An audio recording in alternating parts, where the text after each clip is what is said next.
Bora lá. Vamos orar. Deus, eu quero agradecer ao Senhor por mais um dia, louvamos ao Senhor, queremos dizer o quanto nós te amamos, queremos te dizer, ó Deus, o quanto nós ansiamos pela tua presença, o quanto nós ansiamos por ti, e ó Deus, que seja mais uma aula preciosa, onde o Senhor manifestará a sua graça, o seu poder e a tua glória. Fala conosco nessa noite, queremos, ó Deus, ser cheios mais uma vez da tua presença, da tua palavra, que a tua palavra que é alimento, venha nos encher, que nós venhamos transbordar. Em nome de Jesus, amém. A nossa aula hoje está muito rica, né? Eu fiquei impactada com o Senhor, naquilo que Ele nos proporcionou para ensinar vocês hoje.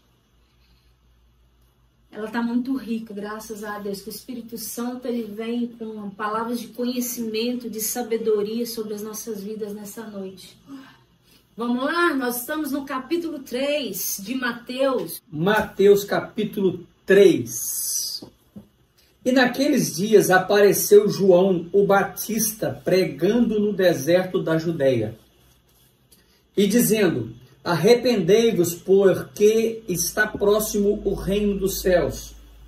Porque este é o anunciado pelo profeta Isaías, que disse: voz do que clama no deserto, preparai o caminho do Senhor, endireitai as veredas.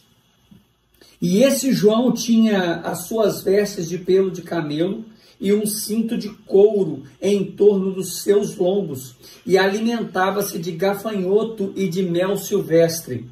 E toda a Judéia e toda a província adjacente ao Jordão.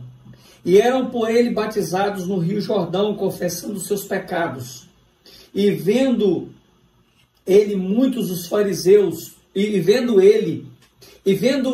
muito dos fariseus e dos saduceus que vinham ao seu batismo, disse-lhes: raça de víboras, quem vos ensinou a fugir da ira futura? Produzir, pois, frutos de arrependimento, e não presumais de vós mesmos, dizendo: temos por pai Abraão, porque eu vos digo que mesmo dessas pedras Deus pode suscitar filhos a Abraão. E também agora está posto o machado à raiz das árvores. Toda árvore, pois, que não produz bom fruto, é cortada e lançada no fogo. E eu, em verdade, vos batizo com água para arrependimento, mas aquele que vem após mim é mais poderoso do que eu, cujas sandálias não sou digno de levar.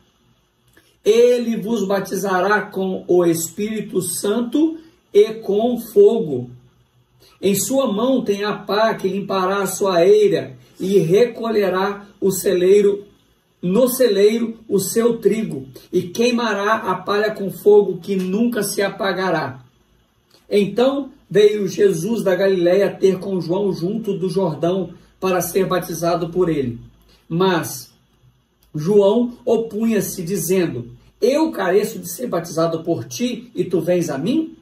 Jesus, porém, respondendo, disse-lhe: deixe por agora, porque assim nos convém cumprir toda a escritura, nos convém cumprir toda a justiça. Então ele o permitiu. E sendo Jesus batizado, subiu logo da água, e eis que se abriam-lhe os céus, e viram o Espírito de Deus descendo como pomba e vindo sobre ele. E eis que uma voz dos céus dizia: este é o meu filho amado, em quem me comprazo. Aleluia! Glória a Deus! Vamos lá, verso 1. E naqueles dias apareceu João, o Batista, pregando no deserto da Judeia. Batista não é o sobrenome de João, viu, gente? João o Batista, ele foi chamado de Batista porque ele veio e começou a batizar nas águas. Então ele começou a ser chamado de João o Batista. A vinda de João o Batista pôs fim na dispensação da lei Abre aí Mateus 11:13. Mateus 11:13. Porque todos os profetas e a lei profetizaram até João. Uau! E Lucas 16, verso 16 diz: a lei e os profetas duraram até João. Desde então é anunciado o reino de Deus e todo homem emprega força para entrar nele. Então, João Batista, a vida de João Batista pôs fim à dispensação da lei. Então, a gente pode ver que após o batismo de João, iniciou-se a pregação do Evangelho da Paz. Abre em Atos 10, 36 e 37. Atos 10, 36 e 37.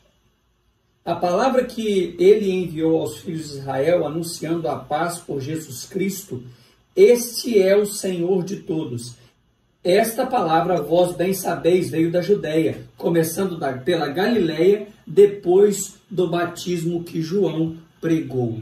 A pregação de João foi o princípio do Evangelho. Vamos ver? Marcos 1, de 1 a 5.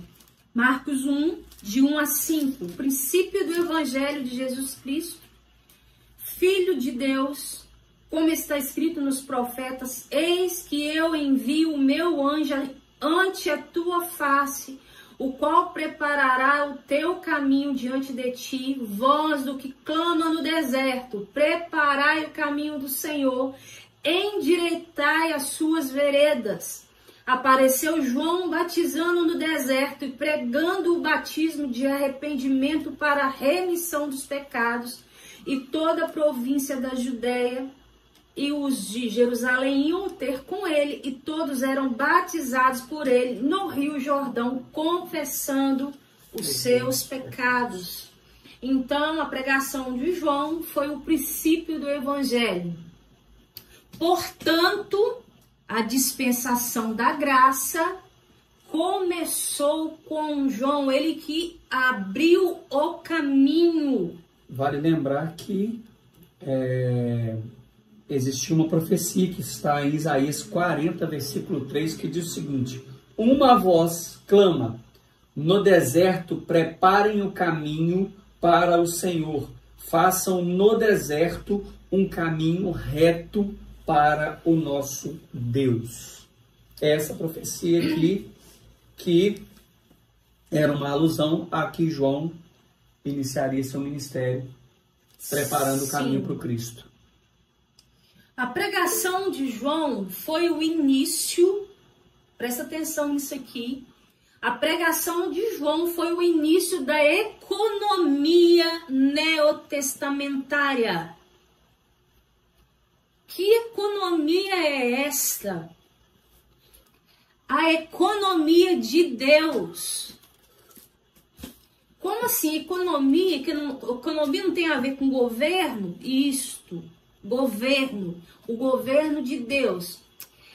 A palavra economia foi traduzida para nós de a palavra oikonomia do grego para dispensação ou serviço. Então, todas as vezes que você vê a palavra dispensação ou serviço na palavra, está falando de oikonomia, do grego, que é economia. Oikos significa, são duas palavras em uma só. Oikos, casa, nomos, lei. Oikonomia. Oikos, casa, nomos, lei. Significa lei de uma casa ou administração. Em Efésios 1 e 10 e 3 e 2, preferiram uma palavra Dispensar ao invés de economia. Foi traduzido para nós essa palavra oikonomia, que é economia.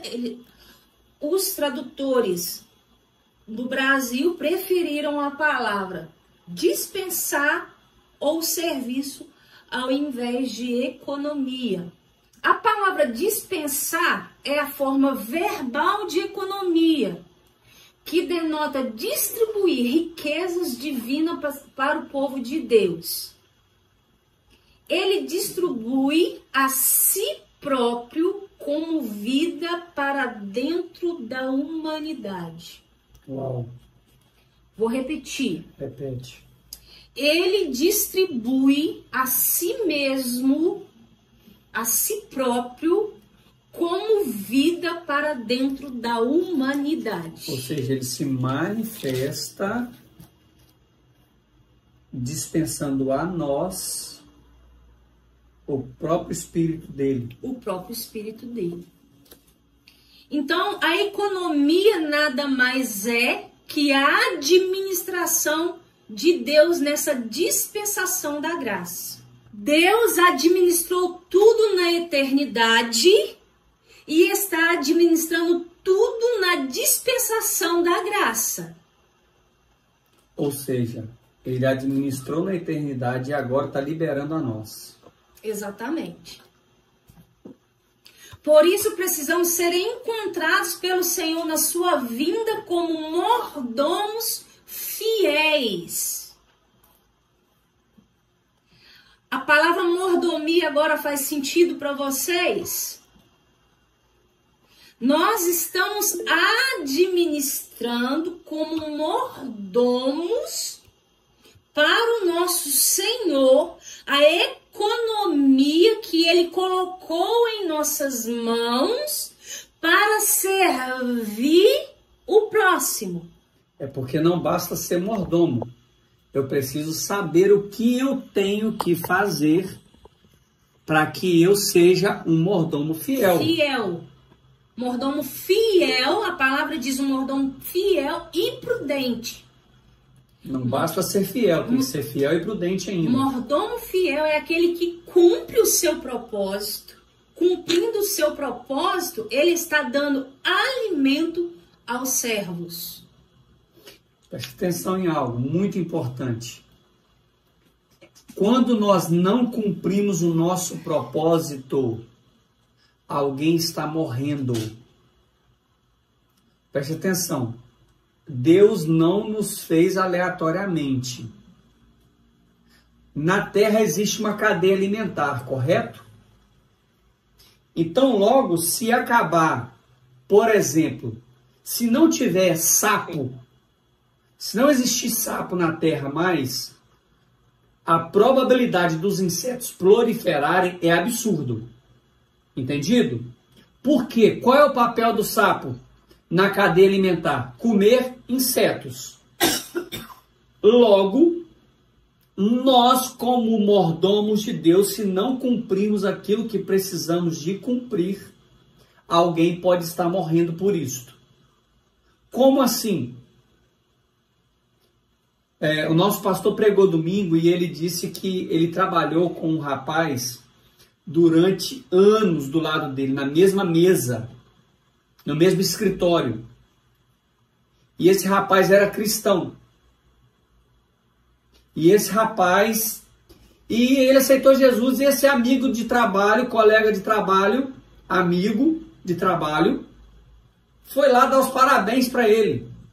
Rapaz, estou muito feliz que você aceitou Jesus, não sei o que, você entregou sua vida para Deus e tal. E falou assim, graças a Deus mesmo, porque se eu fosse depender de você, eu estava queimando no inferno. Olha para você ver a seriedade disso. Então, nós moramos em uma cidade onde todos os dias, pelo menos uma pessoa perde a vida pulando da terceira ponte. A vida dessa pessoa pode depender de mim, se eu não estiver cumprindo o meu propósito. Vocês estão entendendo? Então, Deus dispensou a nós o poder de manifestar a graça dele através dos nossos dons e talentos.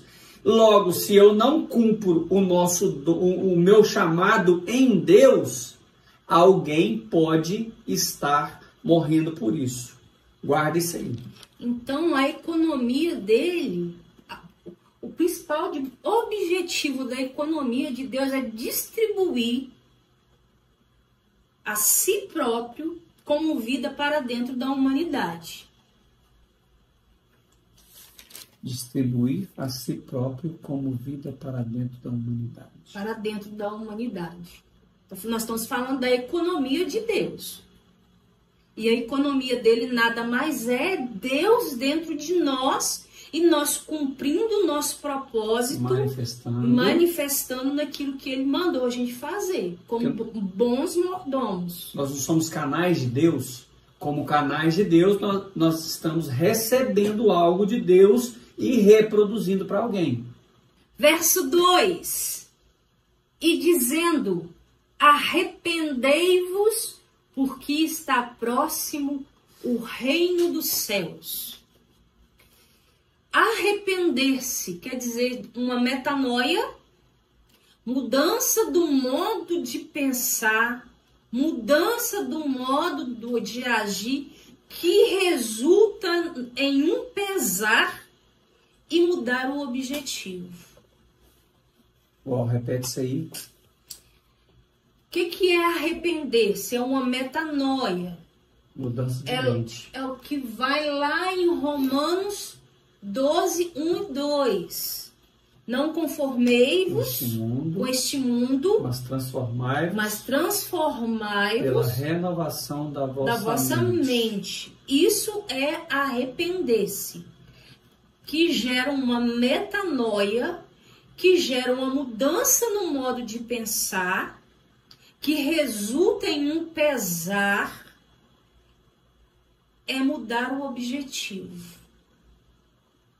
Ou seja, se você estava em uma rota, ele te redireciona ao trajeto original que ele tem para sua vida. Aí você tem que escolher entre continuar na sua rota ou entrar na rota de Deus. Entrar na rota de Deus, que é o cumprir o propósito dele para a sua vida. O reino dos céus, mesmo antes de João começar a pregar, não estava presente, estava próximo. Uau. Ok? Não estava presente. Estava próximo. E dizendo, arrependei-vos, porque está próximo o reino dos céus. O reino dos céus, mesmo antes de João começar a pregar, não estava presente, estava próximo. Mesmo quando o Senhor começou seu ministério e enviou seus discípulos a pregar o reino dos céus, não havia chegado. Como assim? Vamos ver? Abre aí, Mateus 4:17. Desde então, começou Jesus a pregar e a dizer: arrependei-vos, porque está próximo o reino dos céus. Ou é chegado. Ou é chegado o reino dos céus. Mateus 10:7.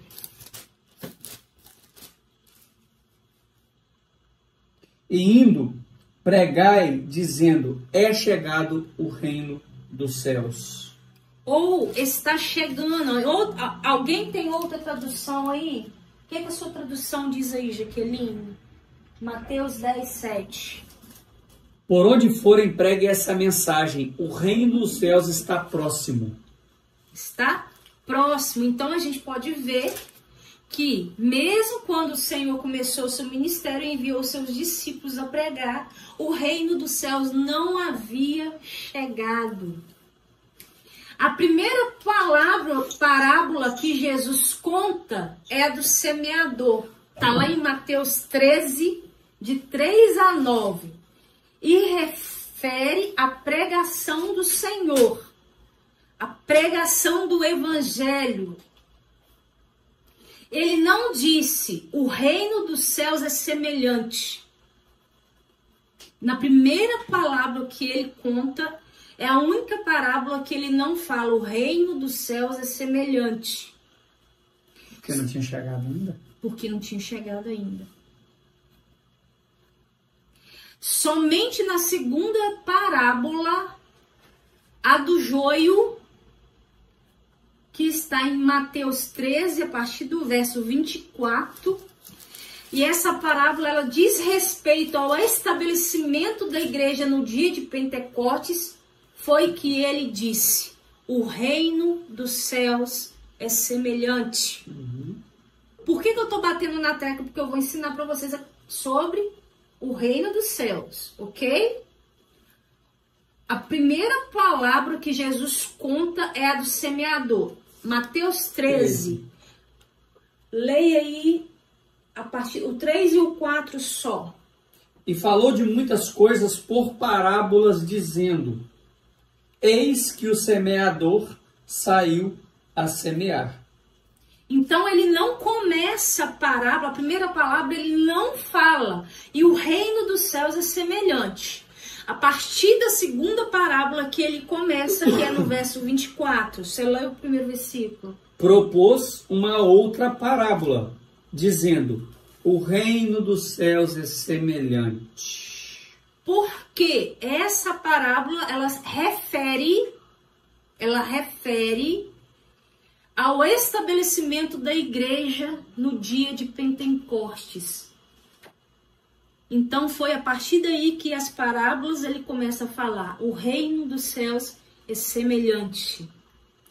Isso nos prova, presta atenção, que o reino dos céus só chegou quando a igreja foi estabelecida. Por isso que nós somos embaixadores do rei. Por isso que nós somos embaixadores reis e do sacerdotes. rei. Reis e sacerdotes. Por isso que nós não somos desse mundo. Nós somos embaixadores. Abre em Mateus 16, versos 18 e 19.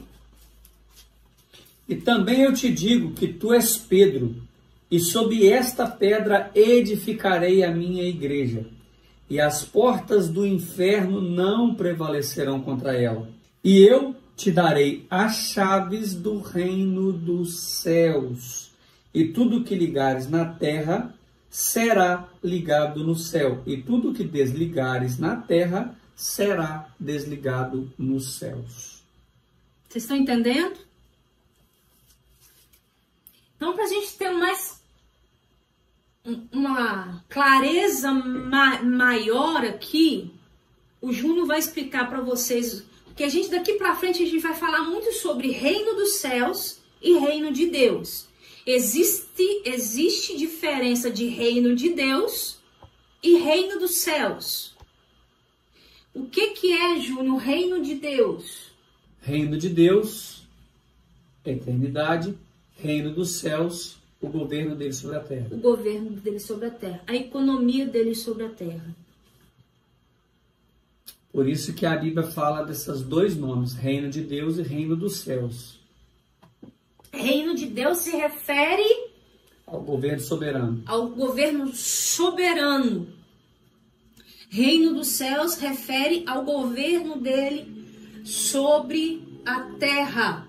Sempre que ele se refere à igreja como governante do reino dele na terra, ele fala reino dos céus. Quando ele quer falar sobre aquilo que está acontecendo nas regiões celestiais, reino de Deus. A pregação de João de arrependimento anota isso aí.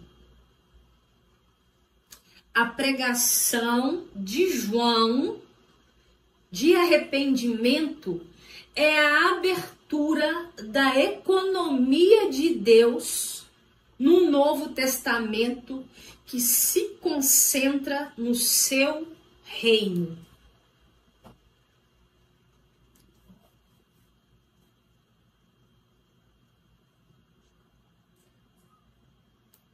Por isso, presta atenção, por isso precisamos arrependermos, mudar de parecer, redirecionar o nosso objetivo, o objetivo das nossas vidas. A meta precisa ser o reino de Deus. Não importa aquilo que você faça, não importa onde você trabalha, tudo que você for fazer, faça com foco no reino de Deus. Então não tem duas vidas, não. A vida cristã e a vida secular. Secular não existe isso, vida cristã e vida secular. Em cima do muro, já está do outro lado. Já está do outro lado. Vocês estão entendendo? A meta precisa ser o reino de Deus. Irmãos, nós precisamos entender, a gente tem mania, assim, eu sei que muitos de nós fomos ensinados que a vida cristã é uma coisa e trabalho é outra, a vida na escola é uma, a vida em casa é outra, mas nós precisamos entender que Deus tem uma vida só para nós. Deus nos deu apenas uma vida. Só que essa vida que Deus nos deu, tem hora que nós somos pais, tem hora que nós somos funcionários, tem horas que nós somos patrões, tem hora que nós somos isso, tem hora que nós estudamos, tem hora que nós trabalhamos. E a única vida que Deus nos deu, nós temos a obrigatoriedade de manifestar Ele em qualquer ambiente. Nós precisamos manifestar o reino dele. Então,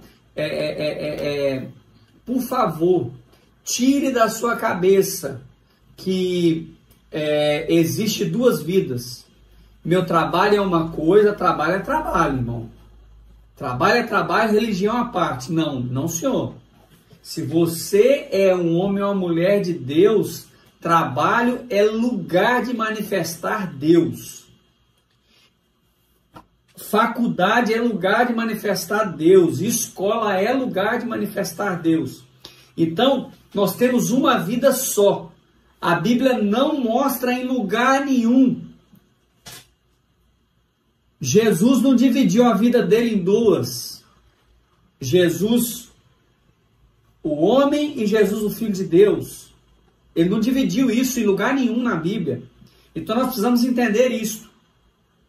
Agora, qual é a grande questão? A grande diferença é que algumas pessoas são chamadas para viver em favor da obra de Deus. Que, por exemplo, é o meu caso. Hoje, não era até 7 anos atrás.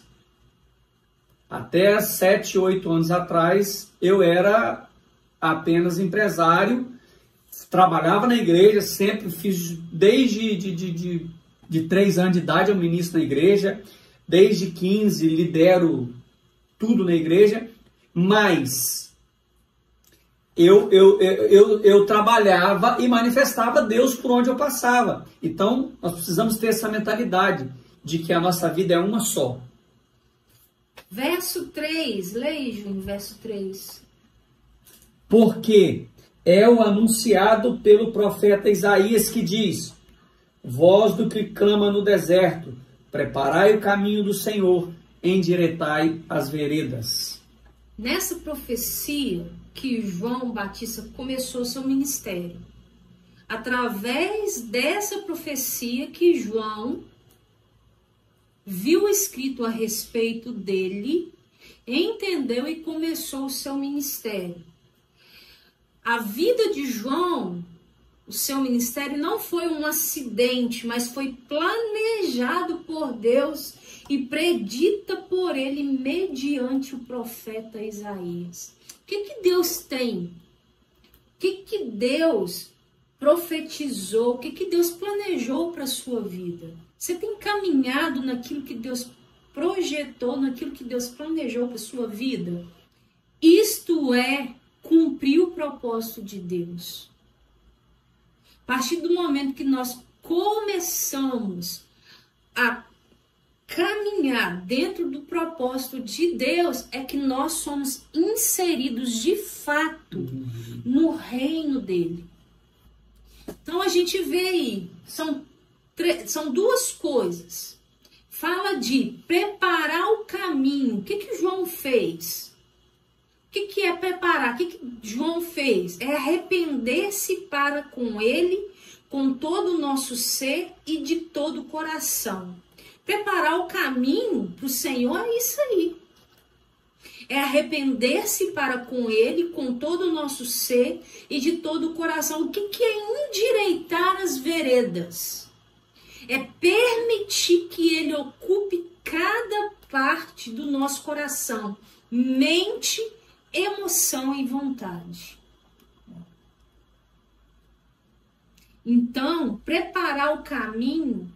O que João? Voz do que clama no deserto, preparai o caminho do Senhor. Nós precisamos ser a voz que clama no deserto. Nós, nesses dias, estamos vivendo deserto. E nós precisamos preparar o caminho para a vinda do nosso Senhor Jesus Cristo. Arrependendo para com ele, com todo o nosso ser e de todo o coração. E endireitar as nossas veredas. É permitir que ele ocupe cada parte do nosso coração, mente, emoção e vontade. Mente, razão, emoção, alma. E vontade é cumprir a vontade do Senhor. Vamos ver verso 4. E este João tinha suas vestes de pelos de camelo e um cinto de couro em torno de seus lombos, e alimentava-se de gafanhotos e de mel silvestre. João nasceu sacerdote, gente. João era sacerdote. Lá em Lucas, capítulo 1, de 5 a 13, diz que o pai dele era sacerdote, que ele era descendente de Arão. Então João, em Lucas, João era sacerdote. Então o que devia acontecer? O que João tinha que fazer? Ele deveria usar a veste sacerdotal, feita de linho fino, alimentar-se da comida sacerdotal, composta de flor de farinha e da carne dos sacrifícios oferecidos a Deus pelo povo.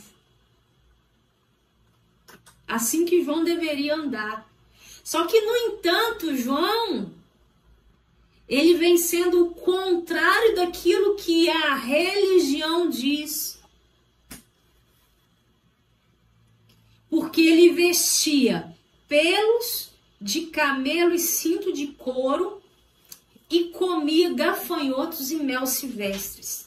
Estas coisas eram incivilizadas e rudes. E além disso, ele morava no deserto. Camelo era declarado impuro em Levítico. Deserto não era um lugar civilizado. O que isso indica? Que João, ele abandonou o Antigo Testamento, a qual se havia degradado. O que é isso? Por quê? Porque degradou, porque transformou em uma religião misturada com a cultura humana. Um sincretismo. Um sincretismo. Nós hoje precisamos tomar cuidado para que nós não façamos do evangelho e que seja degradado também. Que nós não misturamos a cultura dos homens dentro das igrejas. Mas o que nós vemos hoje é o que mais tem acontecido. A cultura humana entrando dentro das igrejas.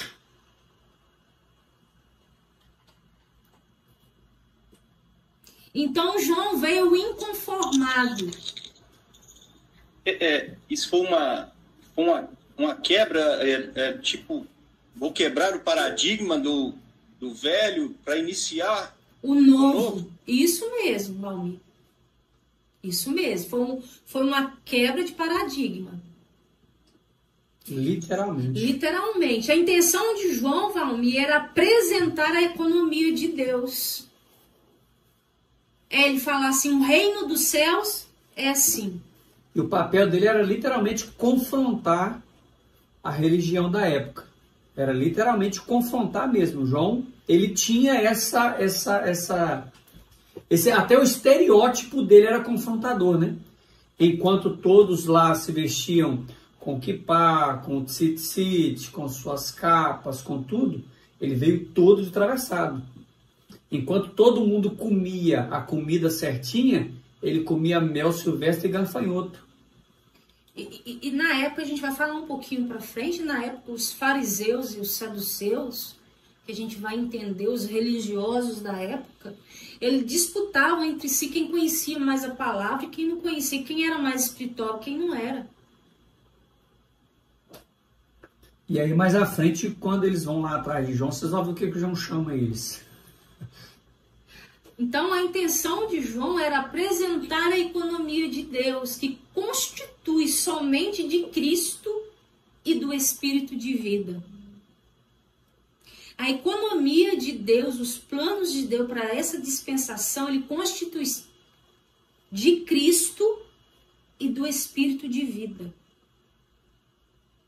É formado de Cristo e do Espírito de vida, do Espírito Santo. Então, verso 6, verso 5 e 6, tá? Então ia ter com ele Jerusalém, toda a Judéia e toda a província adjacente ao Jordão. E eram por ele batizados no rio Jordão, confessando os seus pecados. Batizar alguém é imergi-lo, sepultá-lo na água, a qual representa a morte. Interessante que a palavra Jordão significa justiça. Sim. João Batista fez isso para dar a entender que aquele que se arrepende para nada mais serve. Anota isso aí, gente. Anota. Aquele que se arrepende para nada mais serve, senão para ser enterrado. Uau. A verdade é que quem se arrepende não tem mais reputação, né? Não. Aquele que se arrepende para nada mais serve, senão para ser enterrado. Você vê um homem arrependido, ele confessa tudo, ele não está nem aí, ele pede perdão. É algo incrível. O coração de um homem arrependido. Ser batizado na água é ser posto na morte e sepultado. Ser batizado na água é ser posto na morte e sepultado. Ser levantado da água significa ressuscitar da morte. Fala de novo. Repete. Ser batizado na água é ser posto na morte e sepultado. Ser levantado da água significa ressuscitar da morte. Uau.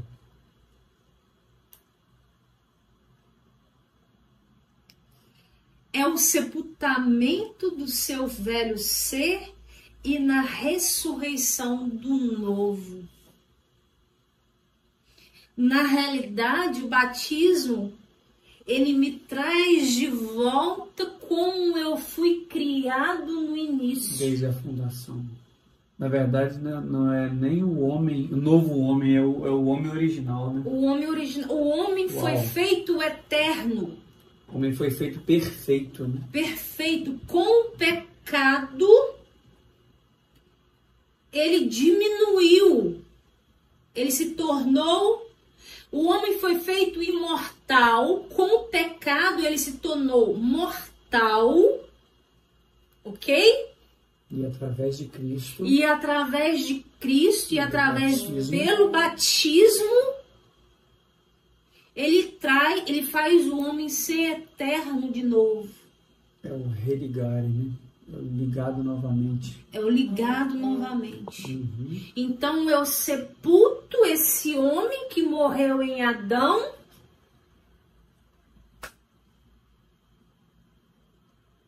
E ressuscito no último Adão. No último Adão.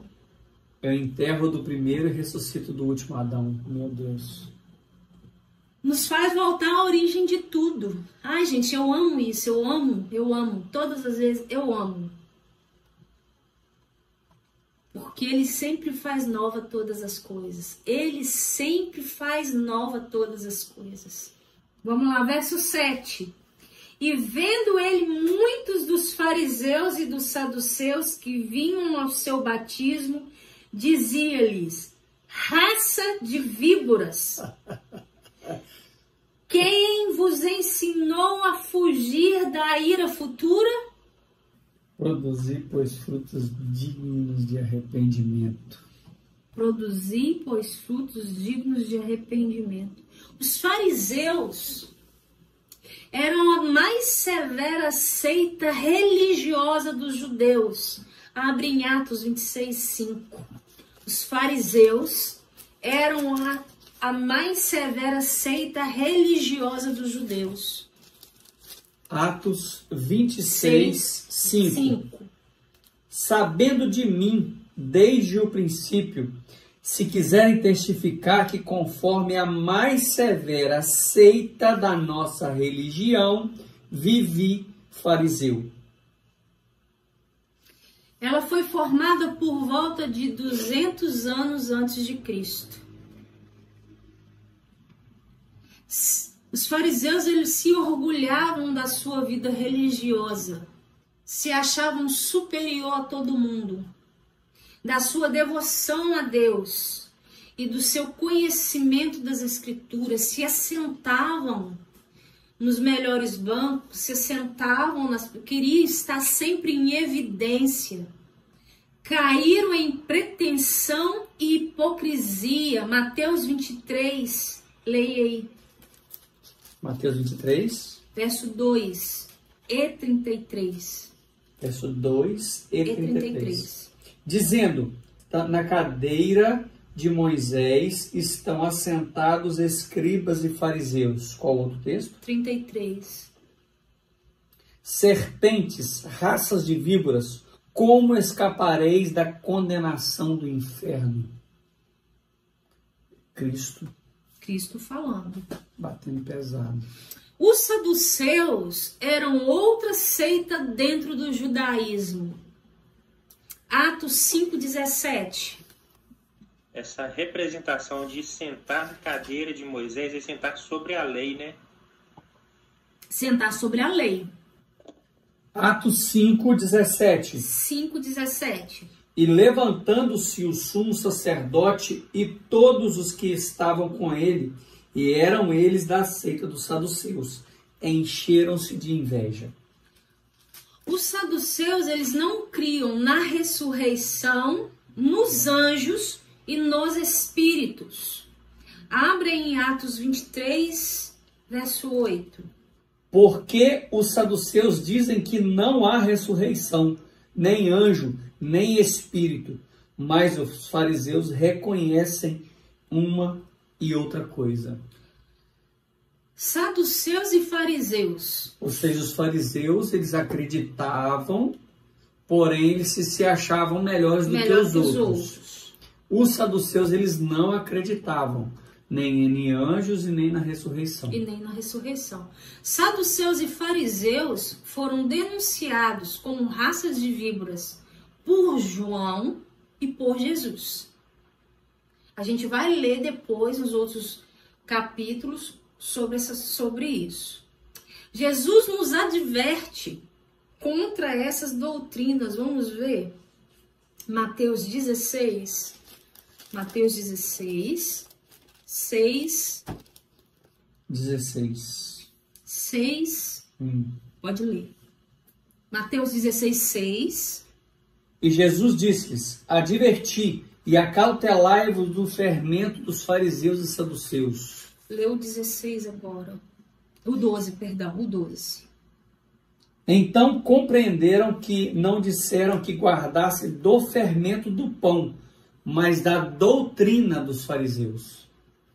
E até hoje nós precisamos tomar cuidado com essas doutrinas.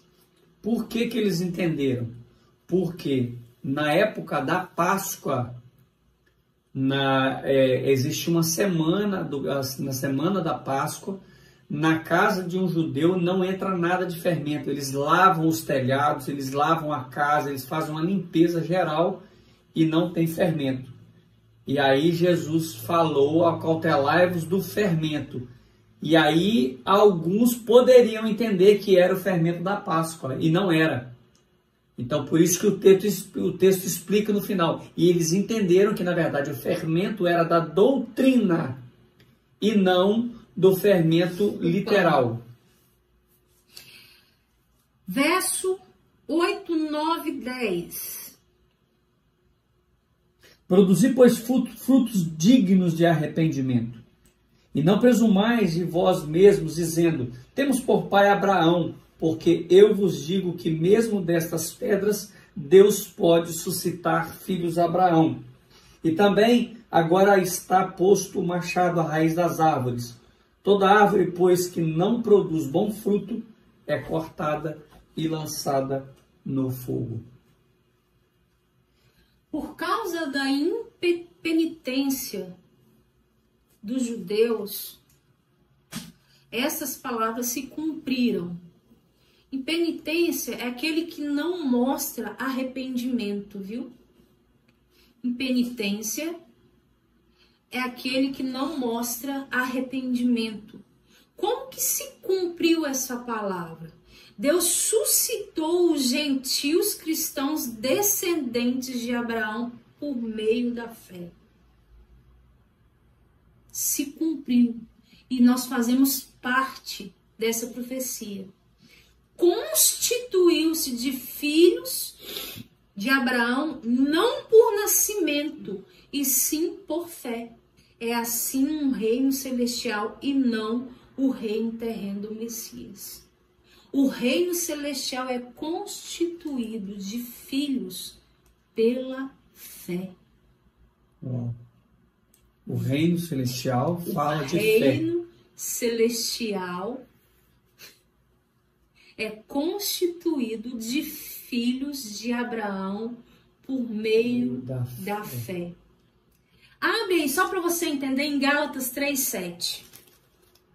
Sabei, pois, que os que são da fé são filhos de Abraão. Os que são da fé são filhos de Abraão. Nós somos filhos de Abraão. Enxertados na árvore, na videira. Uau! Abraão, o hebreu. Eu ia falar sobre isso. Mas Abraão, não, vamos deixar para falar do batismo, de se tornar hebreu em outro dia ou depois. Vamos lá, verso 11. Leia, João, verso 11 para mim. E eu, em verdade, vos batizo com água para arrependimento. Mas aquele que vem após mim é mais poderoso do que eu, cujas sandálias não sou digno de levar. Ele vos batizará com o Espírito Santo e com fogo. A gente pode ver que, de acordo com o contexto, o fogo aqui é o fogo do lago de fogo. Vamos entender um pouquinho? Olha o que o verso 10 diz. E também agora está posto o machado, a raiz das árvores. Toda árvore, pois, que não produz fruto, é cortada e lançada no fogo. E eu, em verdade, vos batizo com água, porém para o arrependimento. Mas aquele que vem após mim é mais poderoso do que eu, cujas sandálias não sou digno de levar. Ele vos batizará com o Espírito Santo e com fogo. O lago de fogo é onde os incrédulos sofrerão a perdição eterna. O inferno, gente, não é o fim de tudo para quem é ímpio. O fim de tudo é o lago de fogo. Em Apocalipse 20 diz que o inferno, a morte e o inferno serão lançados no lago de fogo. E é desse lago de fogo aqui que está falando o texto que João Batista está falando para os saduceus e os fariseus. Se vocês não se arrependerem, ou seja, eu estou pregando para vocês arrependimento, vem aquele que vai batizar com o Espírito Santo e com fogo. E esse batismo aqui não é muito agradável, não. Tem o batismo com fogo que diz lá em Atos 2, que é outro assunto, batismo com fogo, mas esse batismo com fogo aqui está falando do lago de fogo. As palavras ditas aqui aos fariseus e saduceus é que se arrepender e crer e for batizado, ele os batizaria com o Espírito Santo para a vida eterna. De outra sorte, o Senhor os batizaria com fogo, lançando-o no lago de fogo, com castigo eterno. O lago de fogo é eterno, gente. É eterno. Presta atenção. O fogo não foi o diabo que inventou o fogo do inferno, não. Não foi o diabo que criou o fogo do inferno ou o fogo do lago de fogo, não. Quem criou o lago de fogo foi Deus. O mesmo fogo que está no inferno e que está no lago de fogo é o mesmo fogo que está na eternidade. Só depende de onde que a gente vai querer estar. Bora lá. O batismo de João era usado somente para arrependimento. O batismo do Senhor Jesus Cristo visa a vida eterna no Espírito, ou leva à perdição eterna no fogo. Há dois caminhos. Não tem três, não. Dois. Eternidade ou lago de fogo. O batismo com o Espírito Santo deu início ao reino dos céus, a economia de Deus, introduzindo os crentes no reino do céu. Introduzindo. Não quer dizer que vai fazer parte. Mas isso aí é outro assunto. Porque para você reinar com Cristo, você tem que usar pela força. E a força aqui não é força. É uma força diferente. Para você reinar com Cristo. Mas você pode perder o reino. Ser introduzido é uma coisa. Agora, ser participante dele lá no final é outra coisa. Ok? Introduzido é uma coisa e participante é outra. Quando eu entro em uma faculdade, eu estou sendo introduzido para ter um conteúdo e ser formado no final. Exatamente. Então, eu ser introduzido em uma faculdade X é uma coisa. Agora, eu ser participante é estar saindo dali com o diploma, ou seja, eu ser diplomado. Então, existe uma diferença entre você ser introduzido em algo e você ser participante. Tem muita gente que é introduzida em algo e não é participante. Seu batismo no fogo porá o fim no reino dos céus.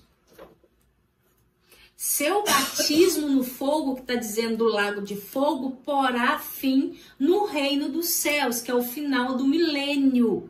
Porque o lago de fogo só aparece no final do milênio, lançando os incrédulos no lago de fogo. O batismo do Espírito, com o Espírito Santo, o qual se baseia na redenção, é o início do reino dos céus. Está lá em Pentecostes. Enquanto... Fala. Então vamos lá, presta atenção. O que ela disse que o batismo no Espírito Santo, ou seja, quando eu sou cheio, quando eu sou transbordante, quando eu manifesto o Espírito de Deus, eu estou sendo introduzido no reino dele. É isso? Exatamente. Quando eu sou batizado no Espírito Santo. Porque o batismo com o Espírito Santo, ele revela os dons. E os dons espirituais, são as ferramentas. São, né? as ferramentas para nós cumprir o nosso propósito. Vocês entenderam agora? Quando eu sou batizado no Espírito Santo, eu manifesto os dons. E os dons é aquilo que é a ferramenta que Deus nos entregou para que nós possamos cumprir o nosso propósito. E o nosso propósito está totalmente linkado à nossa posição de como a gente será no reino de Deus. Salvação, uma coisa, reino, outra coisa. Existem três, eu vou só pincelar, não vou falar porque é outro assunto, mas nas outras aulas nós vamos falar, ok? Existem 3 evangelhos. E os 3 evangelhos são falados: o evangelho da graça, o evangelho do reino e o evangelho eterno. O evangelho da graça diz respeito à salvação. O evangelho do reino diz a nossa posição no reino dele milenar.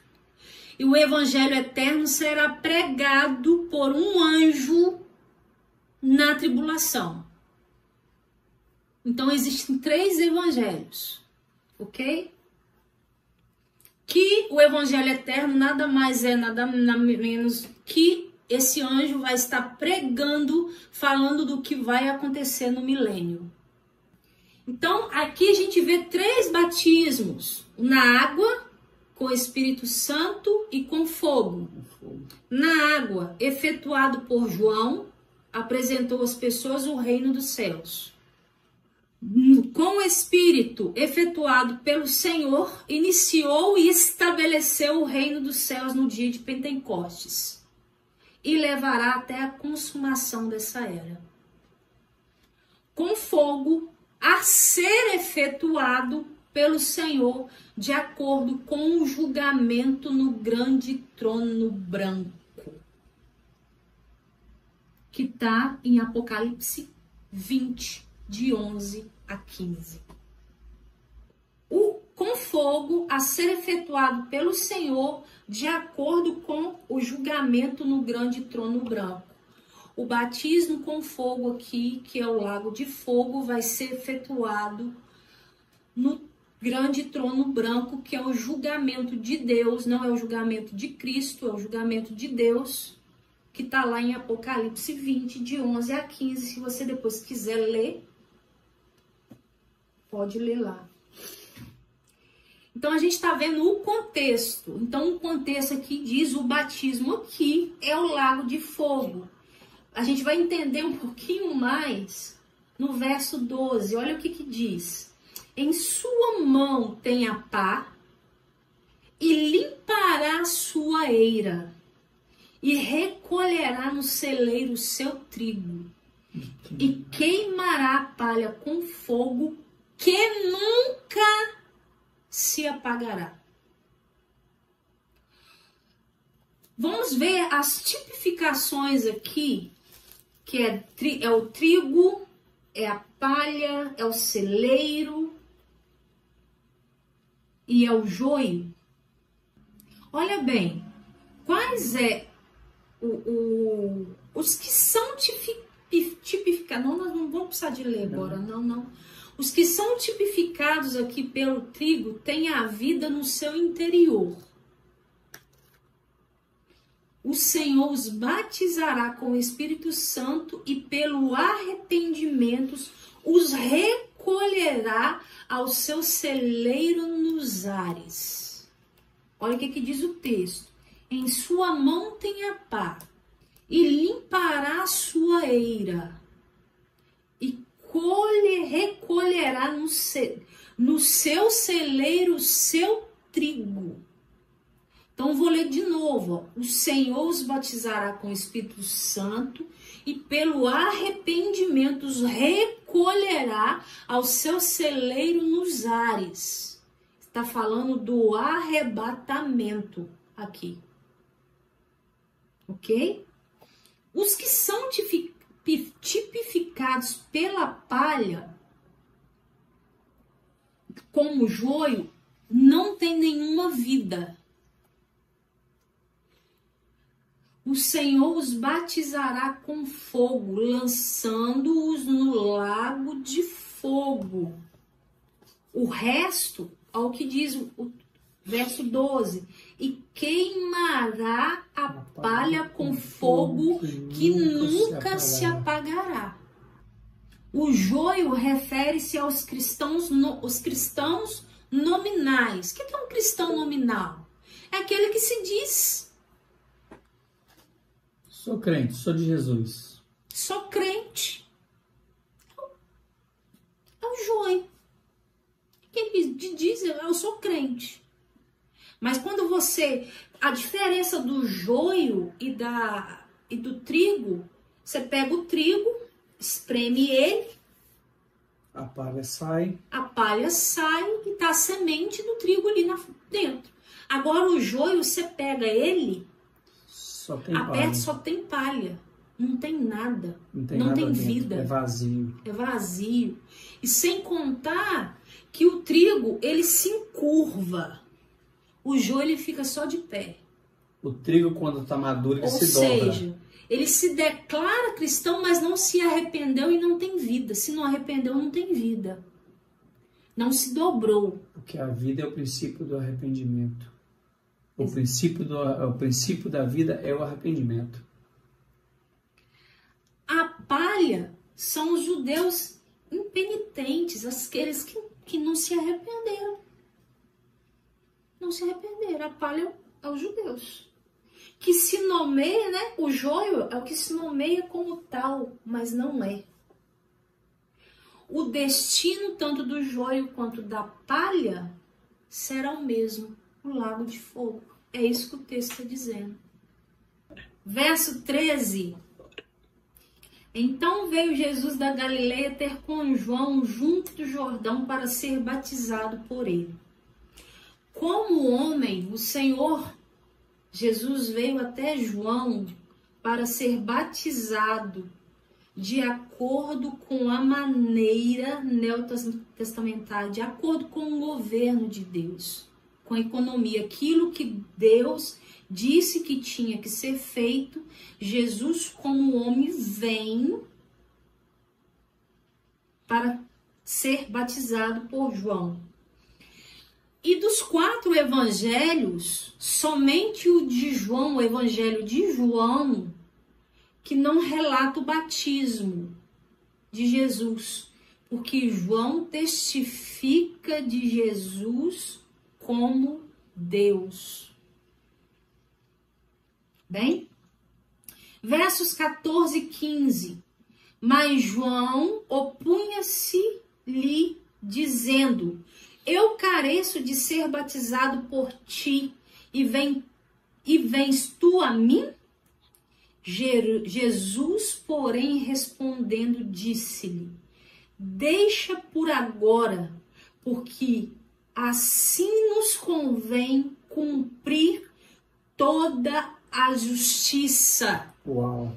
Então ele o permitiu. Gente, eu fui impactada. Eu fui impactada estudando hoje.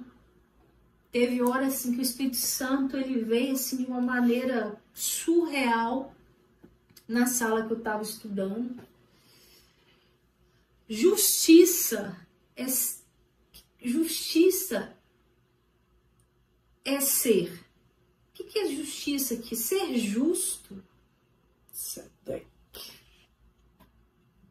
é viver, andar e fazer as coisas da maneira que Deus ordenou. Ser justo é viver, andar e fazer as coisas da maneira que Deus ordenou. Noé foi encontrado justo. Ser aprovado por Deus. Noé foi encontrado justo. Era o único que estava cumprindo aquilo que Deus chamou naquele tempo. Lá para frente a gente vai entender um pouquinho, lá no capítulo 24, que fala um pouquinho sobre a vinda de Cristo. Vai falar assim que na vinda de Jesus, no rapto, no arrebatamento, que a gente vai entender, vai ser semelhante aos dias de Noé.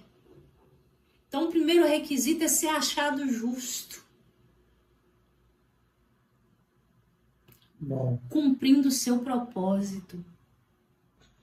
Então, é andar e fazer as coisas da maneira que Deus ordenou. No Antigo Testamento, ser justo é guardar a lei que Deus havia dado. Agora, Deus enviara João para instituir o batismo. Ser batizado também é cumprir a justiça de Deus, porque é uma ordenança. É um requisito de Deus.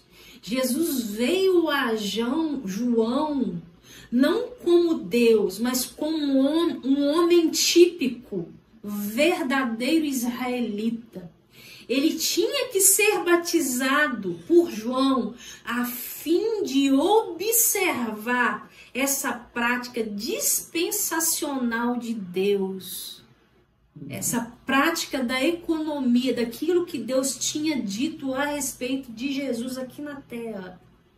De outra forma, Jesus não teria sido justo diante de Deus. Por isso que ele fala: para que venha cumprir a justiça. Deixa por agora, porque assim nos convém cumprir toda a justiça. Cumprir tudo aquilo que Deus disse. Então toda a justiça foi cumprida por causa do batismo. O batismo faz parte disso. Faz parte disso.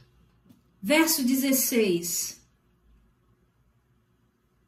Sendo Jesus batizado, subiu logo da água, e eis que se lhe abriram os céus.